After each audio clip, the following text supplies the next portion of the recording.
Hello students, मैं मोहम्मद सरफराज नवाज़ commerce की इस ई लर्निंग क्लास में आपका वेलकम करता हूं। आज की हमारे इस क्लास में हम बात करेंगे फाइनेंशियल इंस्ट्रूमेंट्स की।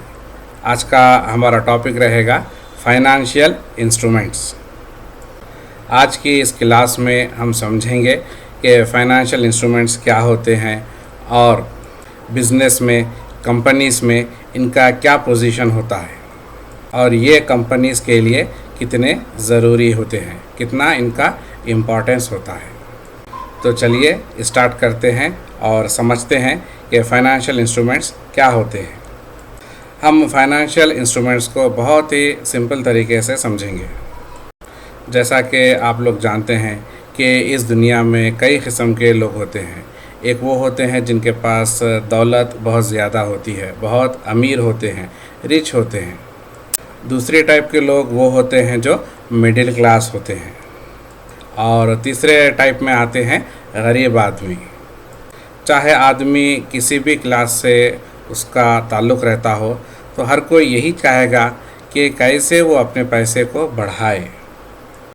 जो लोग अमीर होते हैं, रिच होते हैं, उनकी ये हमेशा डिज़ायर रहती है कि उनके पास जो पैसा है उस पैसे को कहाँ पर इन्वेस्ट करें ताकि उनको फ्यूचर में ज़्यादा से ज़्यादा रिटर्न मिल सके। वो पैसे से पैसे को बढ़ाना चाहते हैं। उनके पास बहुत ज़्यादा पैसा सरप्लस में होता है, तो उनको समझ में आता है और उनके पास बहुत सारे इन्वेस्टमेंट के ऑप्शंस होते हैं कि वो अपने पैसे को कहाँ पर इन्वेस्ट कर सकें। उनका डिज़ायर यही होता है कि फ्यूचर में उनको किसी भी किस्म का फाइनेंशियल प्रॉब्लम्स ना हो, इसीलिए वो इन्वेस्टमेंट करते हैं। और दूसरे लेवल पे जो लोग होते हैं वो होते हैं मिडिल क्लास। मिडिल क्लास आदमी के पास ज़्यादा पैसा नहीं होता है, उनके पास सेविंग्स होते हैं और वो भी यही चाहते हैं कि उनके पास जो सेविंग्स है उन सेविंग्स को कहीं पर इन्वेस्ट कर सकें। और उनकी भी यही थिंकिंग होती है कि आने वाली लाइफ कंफर्टेबल रहे, फाइनेंशियली वो लोग कंफर्ट चाहते हैं।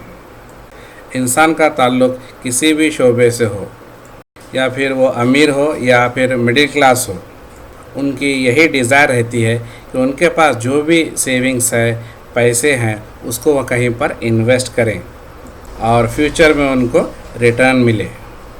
और ये कोई गलत बात भी नहीं है कि इंसान के पास पैसा पड़ा हुआ है और उसको वो कहीं इस्तेमाल नहीं कर रहा है।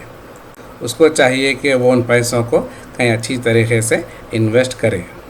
और हर इंसान की ये ख्वाहिश होती है कि वो अपना फ्यूचर फाइनेंशियली सिक्योर करे। तो उनमें से कुछ लोग फाइनेंशियल इंस्ट्रूमेंट्स को परचेज़ करते हैं। किसको परचेज़ करते हैं? फाइनेंशियल इंस्ट्रूमेंट्स को परचेज़ करते हैं, ख़रीदते हैं। हो सकता है ये आपके लिए एक नया टर्म हो कि फ़ाइनेंशियल इंस्ट्रूमेंट्स क्या हैं। तो आज की हमारी क्लास फाइनेंशियल इंस्ट्रूमेंट्स पर ही होगी। तो चलिए आगे बढ़ते हैं और शुरू करते हैं कि फ़ाइनेंशियल इंस्ट्रूमेंट्स एक्चुअली में क्या होते हैं। फाइनेंशियल इंस्ट्रूमेंट्स क्या हैं? एक्चुअली फाइनेंशियल इंस्ट्रूमेंट्स एक कॉन्ट्रैक्ट है। क्या है? कॉन्ट्रैक्ट है। कॉन्ट्रैक्ट का क्या मतलब होता है? कॉन्ट्रैक्ट का मतलब होता है अग्रीमेंट। क्या होता है? अग्रीमेंट होता है। बाइंडिंग ऑफ अग्रीमेंट होता है। अब अग्रीमेंट के लिए क्या होना ज़रूरी है? अग्रीमेंट करने के लिए दो पार्टीज़ का होना ज़रूरी होता है या फिर दो लोगों का होना ज़रूरी होता है। तो फाइनेंशियल इंस्ट्रूमेंट्स में यहाँ पर दो चीज़ें रहेंगी जिनके दरमियान कॉन्ट्रैक्ट होगा, अग्रीमेंट होगा। तो पहली चीज़ है फाइनेंशियल एसेट्स। क्या है पहली चीज़? फाइनेंशियल एसेट्स है। और दूसरा है फाइनेंशियल लायबिलिटीज़। क्या है? फाइनेंशियल लायबिलिटीज़ है। फाइनेंशियल एसेट्स और फाइनेंशियल लायबिलिटीज़ के दरमियान जो कॉन्ट्रैक्ट होता है, जो अग्रीमेंट होता है, उसी को हम फाइनेंशियल इंस्ट्रूमेंट्स कहेंगे। फाइनेंशियल इंस्ट्रूमेंट्स को ईज़ी तौर पर समझने के लिए हमको समझना होगा कि फाइनेंशियल एसेट्स क्या होते हैं और फाइनेंशियल लायबिलिटीज़ क्या होती है। और इसमें और एक टर्म आता है इक्विटी। ये इक्विटी क्या होती है? इन 3 चीज़ों को अच्छी तरीके से समझने पर ही आपको समझ में आएगा कि फाइनेंशियल इंस्ट्रूमेंट्स एक्चुअली होते क्या हैं। तो सबसे पहले शुरुआत करते हैं फाइनेंशियल एसेट्स की। किसकी? फाइनेंशियल एसेट्स की। फाइनेंशियल एसेट्स क्या हैं?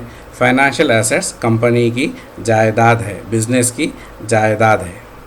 जबकि लायबिलिटी और इक्विटी ये दोनों क्या हैं? ये दोनों सोर्सेस ऑफ फंड्स हैं। क्या हैं? सोर्सेस ऑफ फंड्स हैं, जिससे कंपनी अपने फंड्स को रेज कर सकती है, बढ़ा सकती है। कंपनी को चलाने के लिए पैसों की ज़रूरत पड़ती है तो कंपनी बाहर से कर्ज लेती है, और जब कंपनी उन पैसों को लौटाना चाहती है, रिटर्न करना चाहती है, तो उसको हम कहेंगे लायबिलिटी। क्या कहेंगे? लायबिलिटी कहेंगे। जिनसे कंपनी ने पैसे लिए हैं, कर्ज लिया है, वो उनको अगर रिटर्न करना चाहती है, पैसे वापस लौटाना चाहती है, तो हम उसको क्या कहेंगे? हम उसको कहेंगे लायबिलिटी। और जहाँ पर कंपनी पैसे लौटाना नहीं चाहती तो उसको हम कहेंगे इक्विटी। क्या कहेंगे? इक्विटी कहेंगे। और लोग जब कंपनी में ओनरशिप चाहते हैं तो इक्विटी लेते हैं। तो समझ में आ रहा है फाइनेंशियल इंस्ट्रूमेंट्स क्या हैं।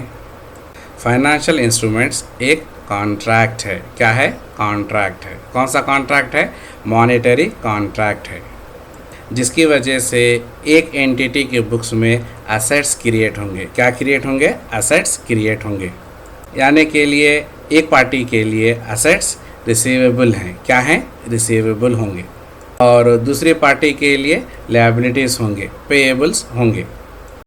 तो फाइनेंशियल इंस्ट्रूमेंट्स कोई भी ऐसी एसेट्स जिसको हम सेल कर सकते हैं, परचेज कर सकते हैं, ट्रेड कर सकते हैं या उनकी ट्रेडिंग कर सकते हैं, तो उनको फाइनेंशियल इंस्ट्रूमेंट्स कहेंगे। फाइनेंशियल इंस्ट्रूमेंट्स एक किस्म का एविडेंस ऑफ ओनरशिप होता है। क्या होता है? एविडेंस ऑफ ओनरशिप होता है। ये एविडेंस का क्या मतलब होता है? एविडेंस का मतलब होता है सबूत। किस बात का सबूत? ओनरशिप का सबूत। इसको हम एक एग्जाम्पल के ज़रिए अच्छी तरीके से समझते हैं। फ़र्ज़ कीजिए कि हमने किसी कंपनी के शेयर्स को परचेज़ किया है। हमने किसी कंपनी के शेयर्स ख़रीदे हैं। शेयर्स हमारे लिए क्या हैं? शेयर्स हमारे लिए फाइनेंशियल इंस्ट्रूमेंट्स हैं। हमने शेयर्स के थ्रू कंपनी में पैसा लगाया है। शेयर्स हमारे उस कंपनी में कितनी ओनरशिप है वो बताएंगे। तो एक्चुअली में शेयर्स क्या हुए? शेयर्स हुए एविडेंस ऑफ ओनरशिप। तो क्लियर हुआ फाइनेंशियल इंस्ट्रूमेंट्स क्या हैं। क्या है फाइनेंशियल इंस्ट्रूमेंट्स? फाइनेंशियल इंस्ट्रूमेंट्स एक मॉनेटरी कॉन्ट्रैक्ट है। क्या है? मॉनेटरी कॉन्ट्रैक्ट है, जिसमें कितने पार्टीज होते हैं? जिसमें 2 पार्टीज होते हैं। एक पार्टी के लिए फाइनेंशियल एसेट्स होंगे तो दूसरी पार्टी के लिए फाइनेंशियल लायबिलिटीज़ होंगे या फिर इक्विटी होगा। अब सवाल ये पैदा होता है कि सर फाइनेंशियल इंस्ट्रूमेंट्स कहाँ मिलेंगे, हम कहाँ पर इनको परचेज़ कर सकते हैं। यूजुअली ऐसे क्वेश्चंस स्टूडेंट्स को आते हैं। फाइनेंशियल इंस्ट्रूमेंट्स फाइनेंशियल मार्केट में अवेलेबल रहते हैं। कहाँ रहते हैं? फाइनेंशियल मार्केट में अवेलेबल रहते हैं, जिसमें बहुत सारे फाइनेंशियल इंस्टीट्यूशंस रहते हैं जो हमको उस मार्केट से फाइनेंशियल इंस्ट्रूमेंट्स ख़रीदने में हेल्प करते हैं, मदद करते हैं, जिसमें इक्विटी भी होता है और डेट भी होता है। क्या होता है? इक्विटी भी होता है और डेट भी होता है। इक्विटी और डेट के लिए हमने एक अलग से वीडियो बनाई है, उस पर हम डिटेल में क्लियर कर चुके हैं। इक्विटी में क्या होता है? इक्विटी में रिस्क ज़्यादा होता है। क्या ज़्यादा होता है? रिस्क ज़्यादा होता है और रिटर्न भी ज़्यादा होता है। और डेट में क्या होता है? डेट में रिटर्न कम होते हैं और रिस्क भी कम होता है। तो समझ में आ रहा है फाइनेंशियल इंस्ट्रूमेंट्स क्या होते हैं। फाइनेंशियल इंस्ट्रूमेंट्स एक कंपोनेंट है, पार्ट है, हिस्सा है। किसका हिस्सा है? फाइनेंशियल मार्केट्स का हिस्सा है। और जहाँ पर फाइनेंशियल इंस्टीट्यूशनल प्लेयर्स रहेंगे और जो फाइनेंशियल इंस्ट्रूमेंट्स को सेल करेंगे। तो समझ में आया फाइनेंशियल इंस्ट्रूमेंट्स क्या होते हैं।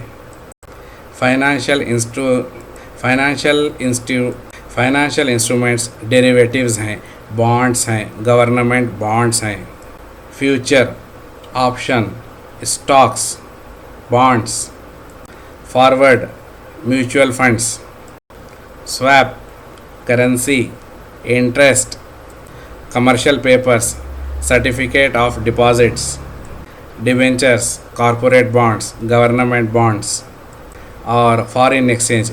ये सारे के सारे क्या हैं? ये सारे के सारे फाइनेंशियल इंस्ट्रूमेंट्स हैं जिनको लोग ख़रीदते हैं, जिनमें अपना पैसा इन्वेस्टमेंट करते हैं ताकि फ्यूचर में उनको ज़्यादा से ज़्यादा फाइनेंशियल कंफर्ट मिल सके। तो समझ में आया फाइनेंशियल इंस्ट्रूमेंट्स क्या होते हैं। आई होप कि आपको आज की ये क्लास समझ में आई होगी। तो हमारी इस क्लास को यहीं पर रोकते हैं और मिलते हैं अपनी नेक्स्ट क्लास में। तब तक के लिए थैंक यू।